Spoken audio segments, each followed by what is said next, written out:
Hey guys, this is Captain Frugal reporting for duty, and recently I watched an absolutely amazing video on the Retro Rivals channel. And the video was, is retro gaming worth it? Retro Rivals open tag video.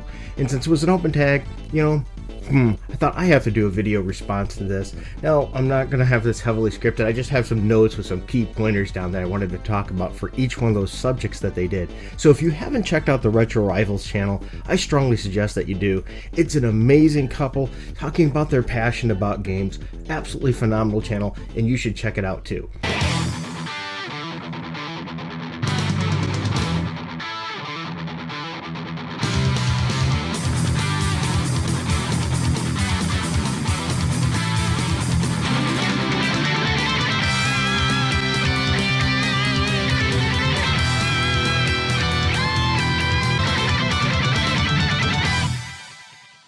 So, going with the first question, is retro gaming worth it in 2021? That's sort of the big one that I might have to circle around to at the end. I'm going to say it depends. And it depends on the person. It depends on you. For me, it's absolutely worth it. So let's talk about those other questions and circle back to that one. Yeah, I have notes here, just for the record. I have to take notes. So the first one, what do you consider to be a retro game? Wow, to me, I grew back with Atari and NES, so when I hear things like Xbox is retro, it almost blows my mind. But I can understand that. It's old. So for me, for what is considered a retro game, once again, this is personal opinion. There's no fact here. I would say a console that's probably 2 generations old. So, but to me, those don't seem that old. I mean, I'm playing a ton of PlayStation 2 right now, and I play Atari games. I just bought a pack of Atari games not long ago. I was playing a ton of them. I absolutely love them. So it doesn't really matter to me. I think that's a personal opinion of what a retro game is. Now the next one. This one's challenging. The value of a retro game versus a modern game. Now, are we looking at this as value of playability, fun, financial value? So let's explore that topic a little bit. For one, the value is based on what you like. So a passion and interest for something that you love adds value. So that's one way of looking at it. So if you have a passion or interest for it, absolutely. If not, it's not for you. Another one is the speculation market. It's sort of a niche market, and people have to understand it's all supply and demand. If nobody's demanding that product and there's a lot of supply, the price is just going to be low, and vice versa. If there's a lot of people wanting it and a low amount of it out there, it's going to be very high. So we're looking at dollars there. Now, if you're looking for a pure investment standpoint, I'm going to be purely honest. Yeah, there's money to be made here, but you can make a lot more money playing it a lot more safe, just putting money in a mutual fund each month.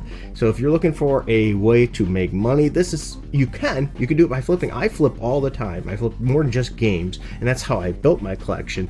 But if you're really looking to build the money and long term, I would go with things like mutual funds. There's never been a mutual fund in history that's went bankrupt. And over a 50-year period, they average about a 12% return rate. So it's going to be pretty hard to beat, especially if you have a 401k through work or something like that with the percentage match.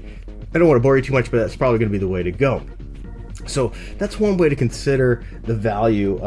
But another one is too, are you a collector? Are you trying to collect your past? Are you trying to re-own that? That's going to add that kind of value to you as well. Another thing too is a new game. They mentioned it. Retro Rivals mentioned it, and I agree 100%. $70, $50 for a new game. If I'm paying $50 to $70 for a game, I wouldn't have the collection I do. And guys, I have a lot more than I have back there. I have bins with Super Nintendo and everything else put away in drawers and things like that.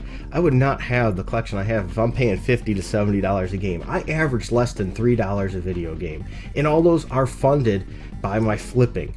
I don't take money out of my paycheck and things like that, because that's got to go to my family, keeping everything good, and being financially responsible, building a retirement. But we do put a little bit for home once in a while. Like my kids we'll get them a new Switch game or something like that. Or my wife, she's loving the Switch game, by the way. The Switch game. She's getting quite the Nintendo Switch collection.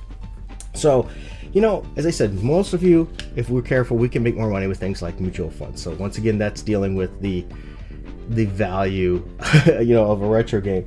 And another thing too is, to me, they're still fun.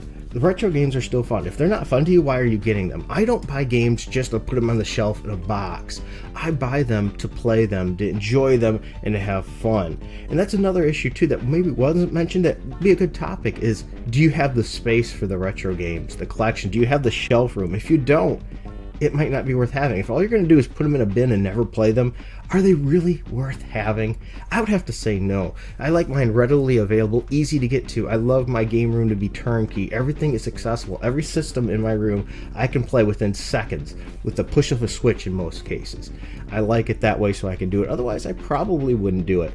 So overall, are they worth it? Well, the financial stability of your collection, maybe not, because prices are going to go up and down. But is it something you really want? Is it something you really care about and you're passionate for? Then maybe you should go for it. Another point too with older games is you don't have to wait for long patches to come out to make the game like they're supposed to be. Most of the time when a retro game came out, they were right to begin with, or at least good enough and didn't have game-breaking bugs. I'm not saying they were perfect, I'm not saying that, but nowadays most likely you get a game, if you get it day one, it's filled with bugs or it's just not ready. It's not where it should be. I don't like that companies are releasing games that are unfinished. You put that game in there waiting to play, or you buy it for your kids and they're ready to play it, and they have to wait 3 hours to play the game because they have to wait for patches. That's just not good. Another thing on top of that is, what about your internet speed? Right? What if you don't have a good internet speed? Are you going to be able to play those new games? How much longer do you have to wait? Are you going to be able to get that game downloaded properly to get it going? I don't like that. Just like I don't like when it's downloadable content on the disc rather than putting the game on the disc itself. I'd rather just have the game on there as well.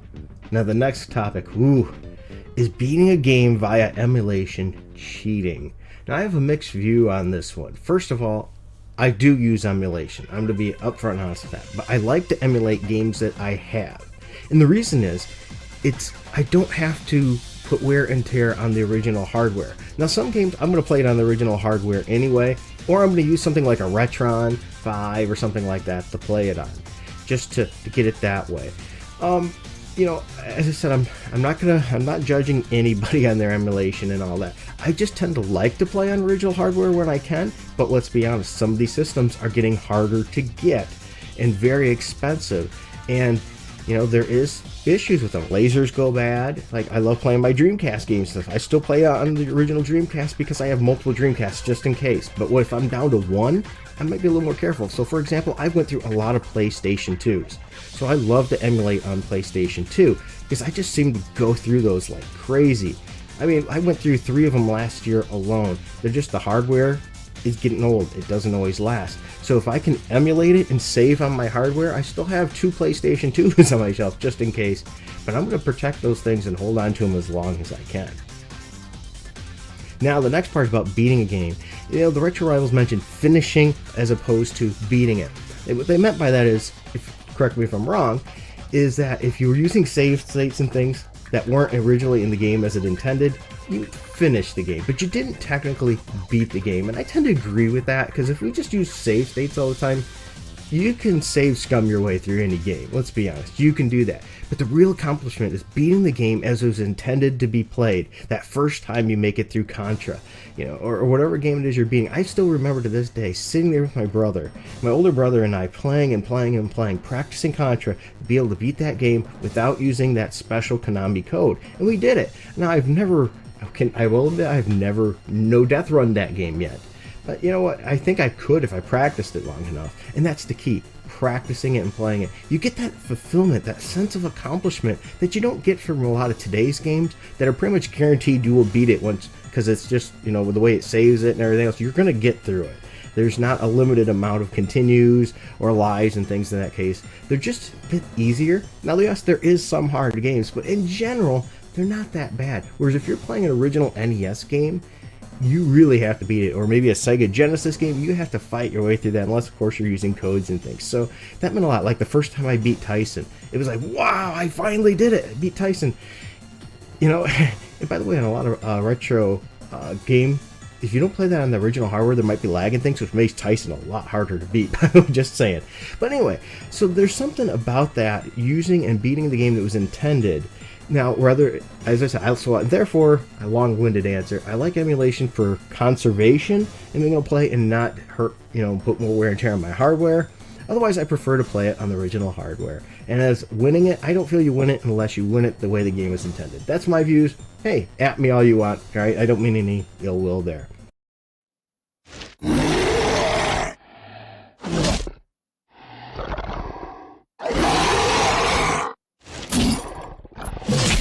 Now, is it worth your time to try to beat a game? I think absolutely. We set challenges. I think we should always set goals and challenges for ourselves to keep us moving forward in life. It doesn't have to be video games. It could be anything. To become better at something, to be better at your job, to learn a new skill. I think continual learning is absolutely necessary. So one of my challenges this year is to beat a large portion of my backlog, at least 30 games. I think I did 36 games last year, and I want to do that again this year. But no, does it mean what kind of games? No, I didn't put a limit on that. But when you beat those retro ones in there, those harder ones, there is something to be said. There's that feeling of accomplishment. When you set a goal that's hard to obtain but obtainable, when you accomplish it, you feel something. You feel, I don't know, a little pride, a little bump, a little uptick, like, yeah, I did it. Whereas if you just did something that was easy, you don't really feel that accomplishment. And that's the same way with everything in life. Set goals. You're going to feel that accomplishment when you beat that game. There's just something, you sit down with your friends and go, guess what, guys? I beat Tyson, or I beat Contra, or whatever game it is. I beat Captain America Avengers on the NES.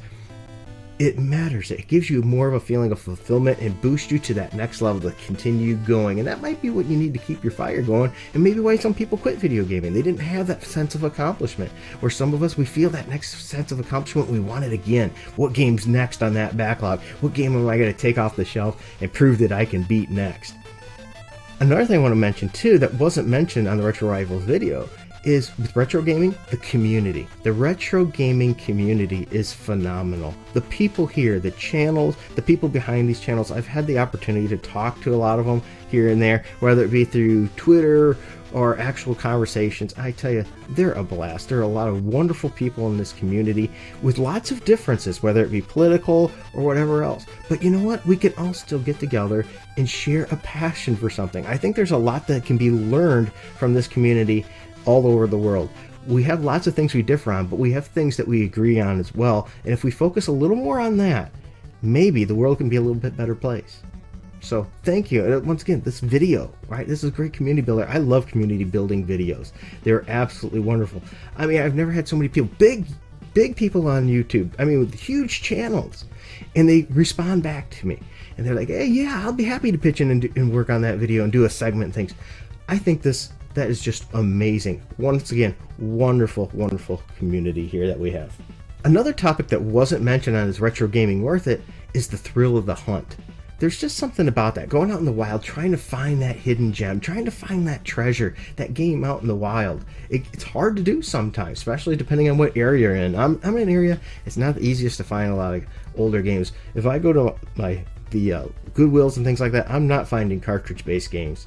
Disc-based games is about the best I can do, but I'm hitting those garage sales and I'm checking OfferUp and Facebook Marketplace, Craigslist all the time, every time, and trying to hit it every day. See what I can find and go out there and finding those deals every day. I don't really like going on to things like eBay as much. Don't get me wrong, eBay is great, especially if you want it, but you're going to pay top dollar. I look for the gems at the low dollar point. I get happy when I find the GameCube for $5. So there's something about that thrill of the hunt. It makes me continue to want to go through and do more. I just found another deal today too that maybe, who knows, maybe I'll do a video on it later on. So there's the thrill of the hunt. I think that's just a very awesome point. So compared to retro games, are modern games too easy? I sort of covered this already. I don't think they're too easy. I think there's a time and place for everything. You can choose. There is games out there that are more challenging and ones that are not. Find what works for you. Find what you want. Sometimes I just want to sit down and turn my brain off and just blow through a game and have fun. Sometimes I want that hard challenge. So really it depends on the situation and the person. So to end this all, is retro gaming worth it? Once again, to me, absolutely. To my kids, absolutely. They love knowing that we have this big game collection. It's one of the things I love, that knowing that my kids will be able to pick up these games off the shelf and enjoy them no matter how old they are. My kids and I were just enjoying Atari games the other day, having an absolute blast with them. It doesn't really matter to us what the age is, but hey, it might matter to you. Shelf space, all those things, it depends. Money, shelf space, the time it takes and effort to get them all, the hit on the bank account, how you do it, because maybe you're just not doing the flipping thing and things you're paying for them out of your check, you can't handle it, the cost is too high, because some of them are very expensive. So to me, it's worth it, but is it to you? I'm curious to hear that. Let me know in the comments below. I think open tag again is a great idea. Let's get this question going. Let's have some fun and talk about it. Is retro gaming worth it to you? Well guys, I hope you enjoyed this, and let me know what your thoughts are in this video as well, if you don't mind. Like, subscribe if you like it. Continue this, put your view on it, make a video too, share it with the community. And once again, I want to take time to thank the Retro Rivals for making such a wonderful community builder video. I love their channel, I love what they do. I would love to have a time to sit down and just chat with them. I think it'd be a blast. Well, thank you, and until next time, keep it frugal.